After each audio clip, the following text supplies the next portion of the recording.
Uniforms were made to unify. A diverse group of people beneath a single sky bring truth to all the lies that many isms tried to foster and expose division as an imposter, bar the bellowings of bullies who attack those that have every right to learn yet feel like they don't because they are different, yet so much the same. Scars to our very similar pain. See, uniforms are a symbol of resistance, a resistance to all forms of discrimination, a torch that illuminates the weaknesses of a nation with a failed academic system, a system that systematically oppresses its blessings by building blocks instead of bridges. See, Sarah seeks serenity inside the walls of her classroom, but is surrounded by doom. Instead, she silences the screams that crescendo in her head and swallows her sin to allow her enemies to win, and they do. They dance to the tune of her tears and anesu. Anosuruwara kutadza kufara pamwe chete nekushaya tarisiro yekushanda with dignity, because the integrity that is supposed to be his as well is foreign in his own world. So he dives past the borders, contemplating a migration to heaven before his time. You see, a lack of uniforms has always been a crime, but corruption keeps glorifying the guilty. But I hope to see a world that isn't fascinated by books that bleed, a world that allows everyone to read between the lines that divide and multiply, communities that are founded on the foundations of love, communities that will stand because of the strength of its sands. Banshee.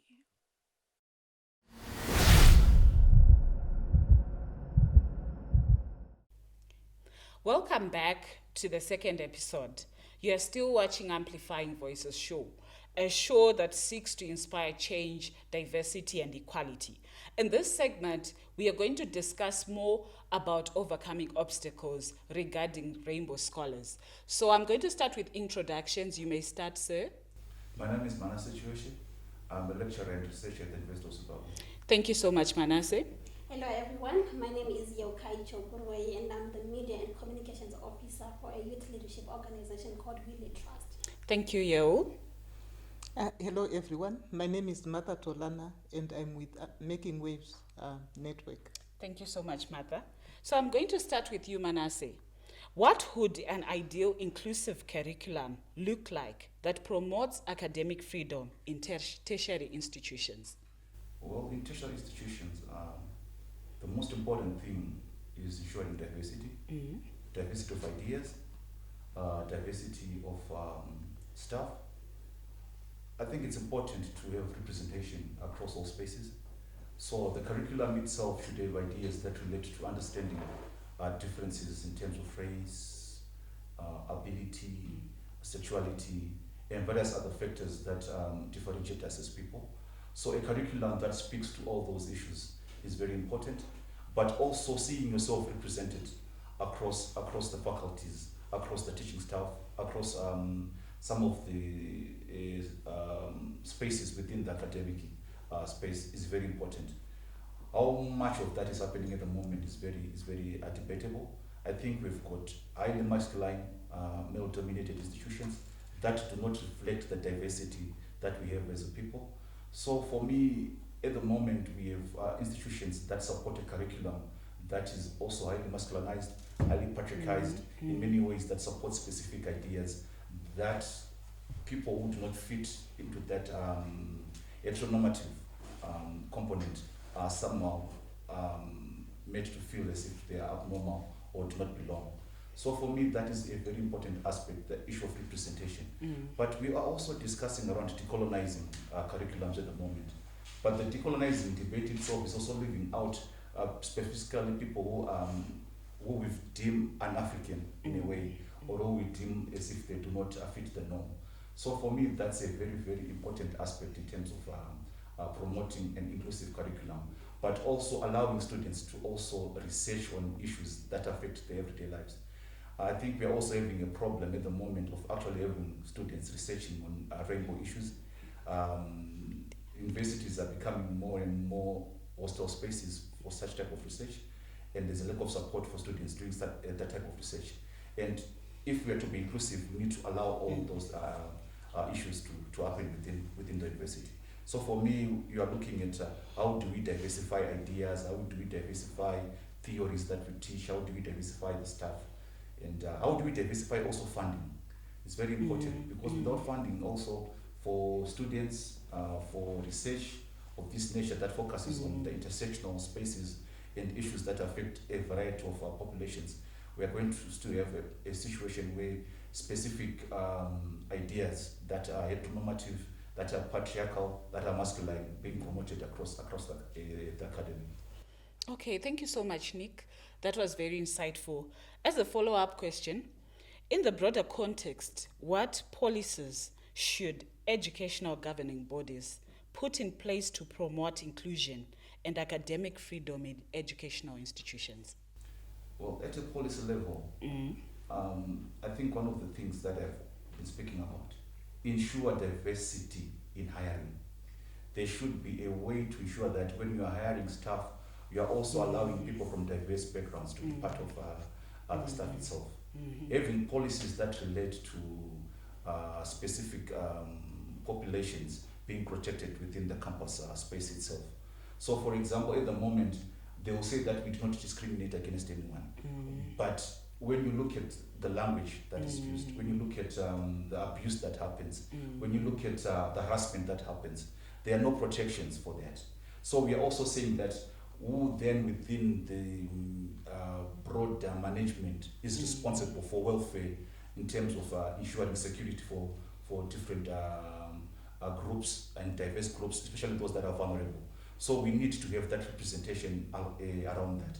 So we also need a conscious effort from management of institutions to ensure that they are not only protecting vulnerable populations, but also ensuring that they understand the issue of diversity. You have issues around bathroom policies, for example, right? We need to have a conversation around that. How do we make those spaces safe for everyone? How do we ensure that everyone is protected, even within the residence where people live? What policies do we have that allow for that to happen? So at the moment, we are very, very silent on that. I think knowingly so, that we do not want to accept or to say that we do not promote specific issues that support rainbow students, for example. So in terms of research, I've already noted that we need to have a policy that promotes research around specific issues that affect the students themselves. It's as if the pretending that rainbow students do not exist. So your issues cannot be talked about on campus. Your issues cannot be researched and discussed on campus. So we need to have a very, very conscious effort of promoting research and funding it, and also promoting policies that relate to inclusion around these spaces. Thank you so much for the insightful contribution, Manasseh, and it's really comprehensive too. And we are also glad that we have lecturers that are also for us, so that's really insightful, and we really hope to have change in our academic arena. So I'm going to move to you, Yaukai. What work is Wheelie doing in empowering young people in tertiary institutions? Right. As I mentioned earlier, that we are a youth leadership and advocacy organization. So we have youth leadership as a standby. Then we also have advocacy work that we do. So under our leadership development, we work with young people from universities, colleges, and in every program that we do, we make sure that we incorporate young people. I'll give an example of the recent campaigns that we had before the elections. We had our youth voter bus and rank-to-rank campaigns where we had students from universities leading the campaigns. Also, they were doing everything to advise their fellow students to register to vote. After that, we made sure that we also pushed for them to show up on the election day. For us, that was a plus because we noticed that students are the young people that we need to vote so that they also amplify their voices. We also had a campaign called Constitution Culture, where we worked with students from UZ, MSU, and other tertiary institutions, making sure that they understand the Constitution of Zimbabwe so that they effectively participate as young citizens. Okay, thank you, Yokai, for giving us a very insightful appreciation of the work that you are doing so far. So what are the opportunities that are present within your organization to capacitate Rainbow Scholars with leadership skills to amplify their voices and influence positive change? Okay, I strongly believe that Rainbow students are part of the young people in Zimbabwe. That is to say, people aged from 18 to 35. So all programs that we do, we make sure that we incorporate. Recently, we had a consultative meeting on what we call the What Youth Want campaign, and we had them giving their consents. And for us, that is trying to amplify their voice. And in each and every program that we do, we make sure that they share their needs, and we'll make sure that we advocate for that. Thank you so much, Yokai, and thank you for your contribution. It's really a good feeling to really know that we have organizations that are working to lobby for Rainbow Scholars. So I'll move to you, Martha. What unique challenges do LBQ students face in comparison to their Rainbow counterparts? Thank you, Nombu.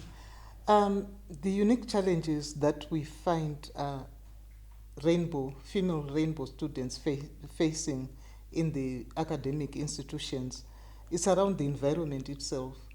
I mean, they are coming from probably an environment in the home where they may not feel safe. And maybe they've already faced some violence already in the home, and already you are going with a low self-esteem into the academic space, and you actually want to find a space where you are free, where you are where you are included. And I remember, growing up, one of those spaces we felt I would be free to be me, to find myself, was the academic institution in tertiary education. But we find that for rainbow students, especially female students, it's not the same. And where I'm saying they are at a worse point than the other rainbow students is because they are female, first of all, and we know the male-female divide, the patriarchal structure in our society, and I think Manasseh has already, articulated the issues around that structure in the university, and those structural issues are actually one of the things that are a threat, and it's structural violence on the female rainbow students. So those are some of the unique challenges, and also the fact that once they are in, they will find that there's lots of resistance. Yes, they faced maybe violence at home, or maybe they are in a home where they are, they've been accepted by parents or the, significant others that they live with in the home. But when they go out into this world of, to get the academic education, then they find the space is closed against who they are as an identity, being cancelled as an identity, as an individual, and also that the structures in the university could be related to the funding structure, to the governing structure of the university. That makes it difficult for a female rainbow student to be able to fit in, and they are actually made to feel you don't belong here. They are not going to say we are expelling you, but they are just going to make you feel uncomfortable. And sometimes, getting an expulsion letter may be even better than, that kind of feeling, to be in that environment that makes you feel very unsafe. Yeah, true. So what are the resources and support services that are available for LBQ students such as counseling, mentorship in student organization.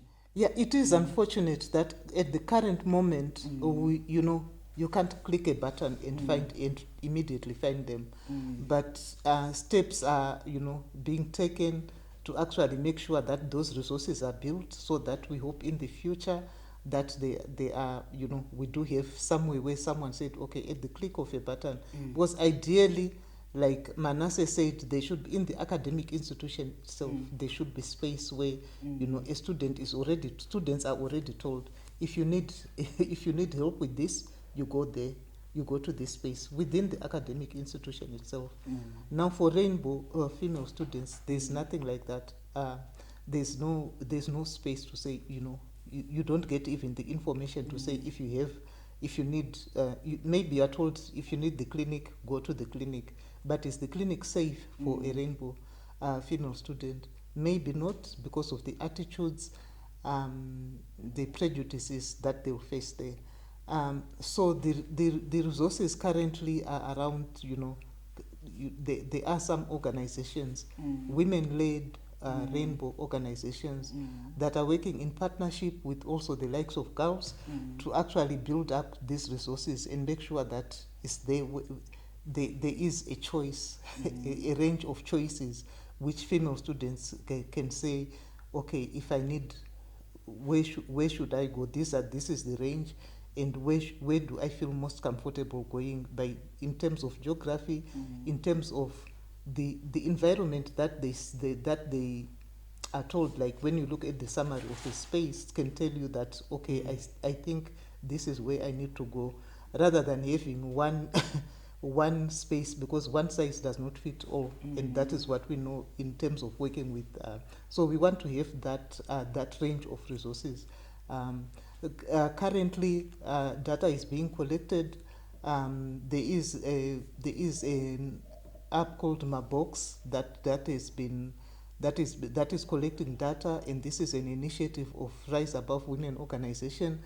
And we are hoping that in this way we are able to actually, build up the needs, and also the resources that are needed, and also where have people got positive experiences, and how do you advise female students where to go based on the experiences of other students. And we hope that anyone who comes across this Mabox would actually give their feedback for any service that they are getting, so that we are able to direct others.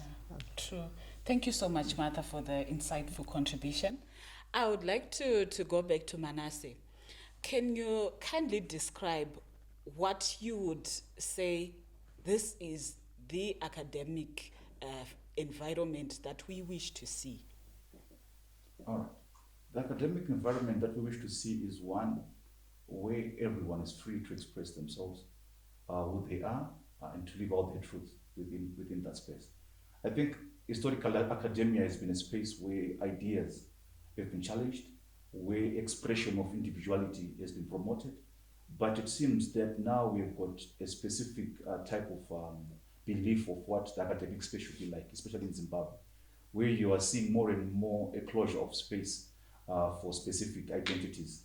So I would say that for me, the ideal space would be where Rainbow students are promoted, where they are free to express themselves, where they are protected within that space to actually express who they are as people. I think at the moment we are facing a challenge in that we have now university management executives that are finding ways to close space. I'll give you an example that we had applied for the funding to fund a psychology. We use that as a psychology clinic. So we'd found funding to train specific counselors for Rainbow students within that. So the money was coming in, but the university simply refused. And the way they refused was that it is not part of our strategic plan. That was the response.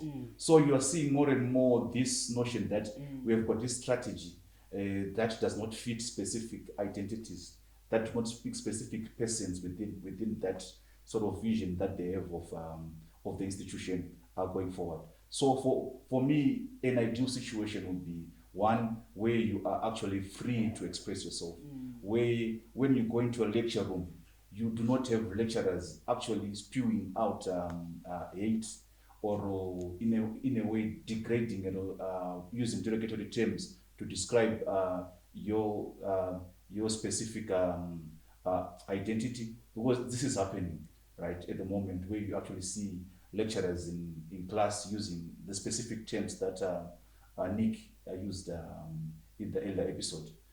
You see that actually someone who's standing in front of students spewing out that language. So we would say that in a perfect world, you would want an education system that promotes everyone to freely express themselves and allows them to bring out the best in terms of their talents without any prejudice.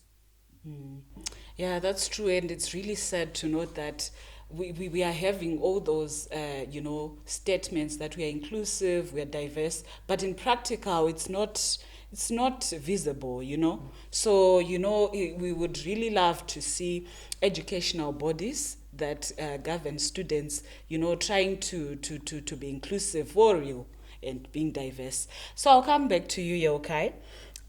What testaments can you share from the campaigns that you have done so far, where you have empowered young people, especially Rainbow Scholars? All right. So, like I mentioned earlier, that we had our youth voter bus, and we incorporated them, and they were taking part. They were also leading. These people actually empowered their fellow to participate effectively in the electoral processes, so that their voices are heard out there as young people, as the rainbow community. Okay. That's good to note. So, as a Rainbow Scholar, how can I reach out to you, like your organization, so that they are capacitated? How can they do that?